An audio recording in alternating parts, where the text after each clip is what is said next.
Hello नमस्कार। आप लोग कैसे हैं? आई होप आप सभी अच्छे होंगे और स्वस्थ होंगे। तो आज की इस इम्पोर्टेंट वीडियो में हम मॉडल पेपर का सोल्यूशन कराएंगे और यह सब्जेक्ट किसका है? हिंदी कक्षा 10 की है। जो हिंदी कक्षा 10 है उसमें जो मॉडल पेपर है, कैसे पेपर आता है आपके बोर्ड एग्जाम 2024 में, कैसे क्वेश्चन पेपर आएगा, ये बताने वाला हूँ। वीडियो को पूरा देखेंगे, क्वेश्चन को समझेंगे, किस तरीके से क्वेश्चन आएंगे और आप उनका सोल्यूशन किस तरीके से करेंगे। तो वीडियो थोड़ी अच्छी होने वाली है और इंपॉर्टेंट भी है, तो वीडियो को पूरा देखें, ठीक है।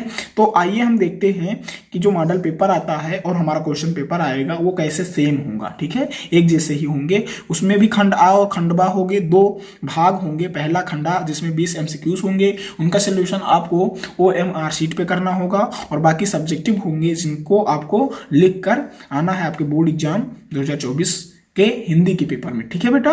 जैसा कि आप सभी जानते हैं ये यूपी बोर्ड के लिए है। मैं आप फिर से बता दूं, अगर आप किसी अन्य बोर्ड से हैं तो आप अपने स्टेट के जो मॉडल पेपर हैं उनका सोल्यूशन आप करेंगे या फिर मिलाकर कर लेंगे, क्योंकि कई बोर्ड ऐसे हैं हिंदी मीडियम के जिनका सिलेबस सेम है यूपी बोर्ड से, ठीक है। तो ये हिंदी कक्षा 10 का है और इसमें पूर्णांक 70 नंबर के है। कितने नंबर के?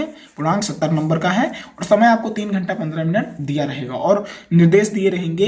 क्या दिया रहेगा कि खंड आ, ये जो प्रश्न पत्र है ये खंड आ और खंड बा दो पार्टों में विभाजित है और 15 मिनट जो है वो आपको प्रश्न पत्र पढ़ने के लिए दिए जाते हैं, ठीक है। और क्या लिखेगा? सभी प्रश्नों के उत्तर अनिवार्य हैं और क्या लिखेगा? स्पष्ट रूप से जो क्वेश्चन है उनका आंसर आप लिखें। ये किसमें? निर्देश में दिया रहता है। तो आइए हम खंड आ का सॉल्यूशन करेंगे। किसका? खंड आ का जो सॉल्यूशन है वो हम करेंगे इस वीडियो में। तो आइए देखते हैं। पहला क्वेश्चन क्या है? निम्नलिखित में कौन प्रसिद्ध आलोचक है? सेम टू सेम ऐसे ही पेपर आएगा और कुछ भी उसमें नहीं होगा, ठीक है। 20 नंबर के एमसीक्यूज पहले होंगे हिंदी में, उनका सोल्यूशन आप OMR शीट पे कर देंगे। अगर आप हमसे जुड़े रहेंगे, ट्रस्ट मी, अगर आपने अभी तक हिंदी की तैयारी नहीं कर पाए हैं तो आप इस वीडियो के नीचे हिंदी की प्लेलिस्ट है उसको आप देखेंगे और अपनी तैयारी को बेहतर करेंगे। ट्रस्ट मी, अगर आपने उन सभी वीडियो को देख लिया फिर कुछ पढ़ने की जरूरत नहीं है, उतनी ही वीडियो काफी है, ठीक है। तो पहला क्वेश्चन क्या है? निम्नलिखित में कौन प्रसिद्ध आलोचक है? निम्नलिखित में से कौन प्रसिद्ध आलोचक है ये आपको बताना है। का नंबर मुंशी प्रेमचंद, खा नंबर महादेवी वर्मा, गा नंबर आचार्य रामचंद्र शुक्ल और घा नंबर जयशंकर प्रसाद। तो आप सभी जानते होंगे जो प्रसिद्ध आलोचक हैं वो कौन है? आचार्य रामचंद्र शुक्ल जी। तो गा नंबर जो ऑप्शन है वो सही हो जाएगा। दूसरा है खड़ी बोली की प्रथम गद्य रचना मानी जाती है। जो खड़ी बोली है, खड़ी बोली की जो प्रथम गद्य रचना है वो क्या है ये आपको बताना है। का नंबर राग दरबारी, खा नंबर क्या भूलूं क्या याद करूं, गा नंबर गोरा बादल की कथा और घा नंबर साहित्य लोचन। तो खड़ी बोली की प्रथम गद्य रचना जो है वो गोरा बादल की कथा है, तो जुग्गा नंबर ऑप्शन है वो सही हो जाएगा। तीसरा क्वेश्चन है पृथ्वी से सप्तऋषि मंडल के लेखक है। पृथ्वी से सप्तऋषि मंडल के जो लेखक हैं उनका नाम आपको बताना है। का नंबर डॉक्टर नागेंद्र, खा नंबर डॉक्टर हजारी प्रसाद द्विवेदी, गा नंबर डॉक्टर संपूर्णानंद और घा नंबर पूर्ण सिंह। तो पृथ्वी से सप्तऋषि मंडल के जो लेखक हैं वो डॉक्टर संपूर्णानंद है। 4 नंबर है पृथ्वी पुत्र किस विधा की रचना है, ठीक है। ये आपको बताना है कि जो पृथ्वीपुत्र है वो किस विधा की रचना है। का नंबर निबंध, खा नंबर संस्मरण और गा नंबर कहानी और घा नंबर आत्मकथा। तो पृथ्वीपुत्र जो है वो निबंध विधा की रचना है, तो जो का नंबर ऑप्शन है वो सही हो जाएगा। पृथ्वीपुत्र किस विधा की रचना है बेटा? निबंध विधा की रचना है। 5वां क्वेश्चन है गिरती दीवारें की रचनाकार हैं। इन सभी क्वेश्चन को मैंने पढ़ा दिया है, अगर आपने वीडियो देखा होगा तो आप जानते होंगे इन सभी क्वेश्चन का आंसर बहुत ही आसान है और आपके पेपर में भी ऐसे ही आएगा, बहुत ही आसान क्वेश्चन आएंगे। गिरती दीवारें रचनाकार कौन है? का नंबर रामविलास शर्मा, खा नंबर अज्ञेयी, गा नंबर शिव प्रसाद सिंह और घा नंबर उपेंद्र नाथ आस्क। तो गिरती दीवारों के रचनाकार कौन है बेटा? उपेंद्र नाथ आस्क हैं, तो जो घा नंबर ऑप्शन है वो सही हो जाएगा। छठा क्वेश्चन है सरस्वती पत्रिका के संपादक हैं। सरस्वती पत्रिका के संपादक कौन है ये आपको बताना है, आप जानते भी होंगे। का नंबर महावीर प्रसाद द्विवेदी और खा नंबर जयशंकर प्रसाद और गा नंबर विष्णु प्रभाकर और घा नंबर मुंशी प्रेमचंद। तो सरस्वती पत्रिका के जो संपादक हैं वो महावीर प्रसाद द्विवेदी जी हैं, तो का नंबर जो ऑप्शन है वो सही हो जाएगा क्वेश्चन 6 का। क्वेश्चन 7 है सुमित्रा नंदन पंत की रचना है। जो सुमित्रा नंदन पंत है उनकी कौन सी रचना है ये आपको बताना है। का नंबर युगांत, खा नंबर पथिक और गा नंबर यशोधरा और घा नंबर साकेत। तो युगांत जो है वो किसकी रचना है बेटा? सुमित्रा नंदन पंत की रचना है। अगर आपने उनके जीवन परिचय के बारे में पढ़ा होगा और उनकी रचनाएं पढ़ी होंगी तो आप जानते होंगे कि जो युगांत है वो सुमित्रा नंदन पंत की रचना है। 8वां क्वेश्चन है हिमक्रीटनी किस कवि की रचना है? हिमक्रीटनी को किसने लिखा है ये आपको बताना है। ऑप्शन दिया हुआ है। का नंबर सुमित्रा नंदन पंत ने, खा नंबर राम नरेश त्रिपाठी ने, गा नंबर माखनलाल चतुर्वेदी ने और घा नंबर अयोध्या सिंह उपाध्याय ने। हैं। तो हेमकृतनी जो है वो माखनलाल चतुर्वेदी के द्वारा लिखित रचना है और वही जो है हेमकृतनी के कवि भी हैं। 9वां क्वेश्चन, ये 8 क्वेश्चन तो पूछे जाएंगे, 4 क्वेश्चन बेटा किसमें से पूछे जाएंगे, आपके पद्य सेक्शन से और गद्य सेक्शन से बहुविकल्पीय प्रश्न। उसके बाद आपके ग्रामर में पूछे जाएंगे बाकी क्वेश्चन, ठीक है। अब देखो 9 नंबर क्वेश्चन क्या है, रस का नाम बताना है आपको इस पंक्तियों में। जथा पंख बिनु खग अत दीना, मन बिनु फन करि बर कर हीना, अस मम जीवन बंधु बिन तोही, जौ जड़ देऊ जियावहि माही। का नंबर शांत रस, खा नंबर भक्ति रस, गा नंबर वीर रस और घ नंबर करुण रस। तो इस क्वेश्चन का आंसर आप हमें कमेंट में देंगे तुरंत, ठीक है। ये क्वेश्चन बहुत ही आसान है, मैंने इस पर वीडियो बना रखी है रस वाले सेक्शन में। हास्य रस और करुण रस की परिभाषा में मैंने इस पर उदाहरण भी दिया हुआ है, यही वाला। तो आप बताएंगे कि हास्य और करुण रस में, क्योंकि आपने 2 ही रस हैं क्लास 10th में, हास्य और करुण रस, यही आपको पढ़ना रहता है।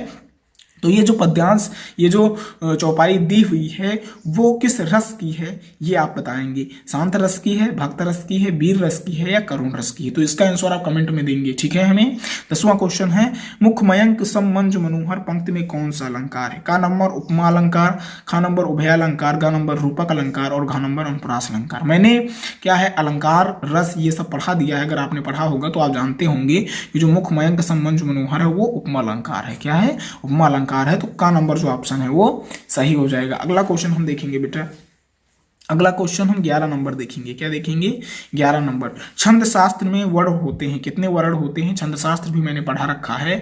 का नंबर 3 प्रकार के, खा नंबर 2 प्रकार के, गा नंबर 4 प्रकार के और घा नंबर इनमें से कोई नहीं। तो छंद शास्त्र जो है वो 4 प्रकार के होते हैं। कितने प्रकार के, 4 प्रकार के होते हैं। तो गा नंबर जो ऑप्शन है वो सही हो जाएगा। 12 नंबर, निष्कपट शब्द में उपसर्ग क्या है। मैंने उपसर्ग भी ऑलरेडी पढ़ा रखा है, अगर आपने वीडियो नहीं देखी है तो वीडियो आप हिंदी के प्लेलिस्ट में जाकर ये सब वीडियो देख लें, जिससे आपकी तैयारी जो है वो बेहतर हो जाएगी।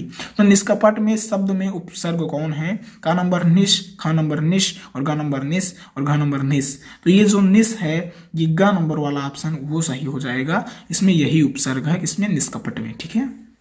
13 नंबर क्वेश्चन है, अनुज शब्द के स्त्रीवाचक बनाने के लिए किस प्रत्यय का प्रयोग करना होगा। अनुज शब्द का जो स्त्रीवाचक है उसको बनाने के लिए किस प्रत्यय का प्रयोग करेंगे। का नंबर आई, खा नंबर ई और गा नंबर आ और घा नंबर ई। तो जो आ है उसका हम प्रयोग करेंगे स्त्रीवाचक बनाने के लिए, किसको, अनुज को, ठीक है। 14 नंबर क्वेश्चन देखेंगे, यथासंभव में कौन सा समास है। यथासंभव में कौन सा समास है आपको बताना है। का नंबर अव्ययी भाव, खा नंबर कर्मधारा है, गा नंबर तत्पुरुष और घा नंबर द्विगु। तो यथासंभव में अव्ययी भाव क्या है, समास है, का नंबर ऑप्शन जो है वो सही होगा। 15 नंबर क्वेश्चन है, हल्दी शब्द का तत्सम है। जो हल्दी शब्द है उसका तत्सम क्या है। का नंबर हरदी, खा नंबर हरिद्रा और घा नंबर हल्दिका और घा नंबर हरदिक्का, ठीक है। तो हल्दी शब्द का तत्सम कौन है बेटा, हरिद्रा। खा नंबर जो ऑप्शन है वो सही हो जाएगा। 16 नंबर है, निम्न में से आम का पर्यायवाची है। निम्न में से आम का पर्यायवाची क्या है। का नंबर क्षीर है, खा नंबर रसाल है, गा नंबर दुग्ध है और घा नंबर अंबर है।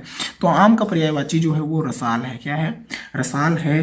तो खा नंबर जो ऑप्शन है वो सही हो जाएगा। 17 नंबर क्वेश्चन है, यद्यपि का संधि विच्छेद क्या है। का नंबर यदि धन अप, खा नंबर यदि धन अप और गा नंबर यद्य धन अप और घा नंबर इनमें से कोई नहीं। तो यद्यपि का जो संधि विच्छेद है वो यदि धन अप है। तो का नंबर जो ऑप्शन है वो सही हो जाएगा। 18 नंबर क्वेश्चन है, मधुनो शब्द की कौन सी विभक्ति यौम वचन का रूप है। मधुनो शब्द जो है मधु की कौन सी विभक्ति यौम वचन का रूप है। अगर आपने शब्द रूप पढ़ा होगा तो आप जानते होंगे। का नंबर प्रथमा बहुवचन, खा नंबर चतुर्थी एक वचन और गा नंबर षष्ठी बहुवचन और घा नंबर सप्तमी द्विवचन। तो इसका सही आंसर सप्तमी द्विवचन है। जो मधुनो शब्द है वो मधु शब्द की जो विभक्ति एवं वचन का रूप है वो सप्तमी और द्विवचन है, ठीक है। 19 नंबर क्वेश्चन क्या है, पठ धातु का पठ्यो रूप किस लकार एवं पुरुष का वचन है। ठीक है, क्या है, पठ धातु का पठ्यो रूप किस लकार पुरुष एवं वचन का रूप है। तो का नंबर विधिलिंग लकार और उत्तम द्विवचन, खा नंबर लोट लकार प्रथम द्विवचन, गा नंबर विधिलिंग लकार मध्यम बहुवचन और घा नंबर उपरोक्त में कोई नहीं। तो का नंबर वाला जो ऑप्शन है विधिलिंग लकार उत्तम और द्विवचन। ये क्या है, विधिलिंग लकार लकार है और पुरुष कौन है, उत्तम पुरुष है और वचन कौन है, द्विवचन है। तो 19 नंबर क्वेश्चन का जो सही आंसर है वो का नंबर हो जाएगा। 20वां क्वेश्चन है, हस धातु का लट लकार का मध्यम पुरुष एक वचन रूप है। का नंबर हसती हससी और ग नंबर हसत और घ नंबर हसाओ। तो जो हससी है वो क्या है, हस धातु का लट लकार, और मध्यम पुरुष कौन है बेटा, हससी है, और ये क्वेश्चन भी है। तो 20 का जो ख नंबर ऑप्शन है वो सही हो जाएगा। तो इस प्रकार आपने खंड आ का सोल्यूशन किया model paper class 10th Hindi 2024 board का। अब हम जो ख नंबर आपका क्या कहते हैं भाग है उसको हम देख लेंगे, परंतु उसका सोल्यूशन हम अगली वीडियो में करेंगे। उसके बाद खंडबा में आपके सब्जेक्टिव क्वेश्चन आ जाएंगे। उसमें सबसे पहला क्वेश्चन रहेगा गद्यांश को हल करना, फिर दूसरा क्वेश्चन क्या रहेगा, दूसरा क्वेश्चन पद्यांश को हल करना है, फिर तीसरा क्वेश्चन क्या रहेगा, संस्कृत में अनुवाद करना है। ये तीसरा क्वेश्चन है, निम्नलिखित संस्कृत गद्यांशों को संदर्भ सहित लिखिए। इस पर भी मैंने वीडियो बना रखी है। फिर आपको स्वपठित खंड काव्य के आधार पर वो देखना होगा कि आप में कौन सा चलता है, मतलब आप किस जिले के, अगर यूपी से होंगे तो बहराइच के लिए जैसे मेवाड़ मुकुट चलता है, ठीक इसी प्रकार हर जिले के लिए अलग अलग खंड काव्य भी है, तो आप जानते होंगे अगर आपने क्वेश्चन बैंक पढ़ा होगा। फिर 25वां क्वेश्चन है, ये है आपको जीवन परिचय लिखना है। हमने राजेंद्र प्रसाद पर भी जीवन परिचय बता दिया है, और किस पे, सूरदास पे और रामदास त्रिपाठी पर भी जीवन परिचय बता दिया है। तो जीवन परिचय भी मैंने पढ़ा दिया है, उसको भी आप पढ़ लेंगे। फिर अपनी पाठ्यपुस्तक से कंठस्थ कोई एक श्लोक लिखेंगे, श्लोक आप लिख देंगे क्योंकि मैंने इस पर भी वीडियो बना रखी है। 26 नंबर क्वेश्चन ये पूछा जाएगा। हिंदी का पेपर अगर आपने हमारी वीडियो देखी होंगी तो चुटकी में हल कर देंगे, ठीक है, ये मेरी गारंटी। बहुत ही आसान तरीके से क्वेश्चन पेपर आएगा और मैंने उस पर वीडियो बना रखी है। सभी टॉपिक पर अगर आप उनको पढ़ कर जाते हैं क्वेश्चन का सोल्यूशन करके आएंगे, ये मेरी गारंटी। फिर उपमा अथवा रूपक अलंकार की परिभाषा उदाहरण सहित पूछ सकता है, ठीक है। निम्नलिखित में किन्हीं 2 वाक्यों को संस्कृत में अनुवाद कीजिए, ये पूछ सकता है। फिर निबंध भी मैंने बता दिए हैं 5 इंपोर्टेंट, ठीक है। विज्ञान वर्तमान या अभिशाप पर आप लिख सकते हैं, बढ़ती जनसंख्या पर लिख सकते हैं, और निबंध लिखने का तरीका भी बताया है। अगर आपको नहीं याद है तो आप कैसे लिखेंगे, इस पर भी वीडियो बनी हुई है। हिंदी के प्लेलिस्ट में जाएं और वहां से वीडियो देख लें। इस प्रकार आज हमने क्या देखा, आज हमने मॉडल पेपर का सोल्यूशन किया 2024 बोर्ड हिंदी के पेपर का। बहुत ही आसान तरीके से आपका पेपर आने वाला है, तो आप उसका सोल्यूशन कर पाएंगे। अगर आप चैनल पर नए हैं तो चैनल को सब्सक्राइब कर लें, बेल आइकन को प्रेस कर दें तथा आने वाली हर वीडियो को देखें। अगर आपने अभी तक कोई भी सब्जेक्ट की तैयारी नहीं की है तो आप हमारे यूट्यूब चैनल को सब्सक्राइब कर लें और वहां से जाकर हिंदी, अंग्रेजी और गणित और सोशल साइंस और सभी सब्जेक्ट की जो प्लेलिस्ट है उसको आप देखेंगे और सभी सब्जेक्ट की तैयारी करेंगे। तो फिर मिलते हैं अगले वीडियो में, तब तक के लिए धन्यवाद, जय हिंद।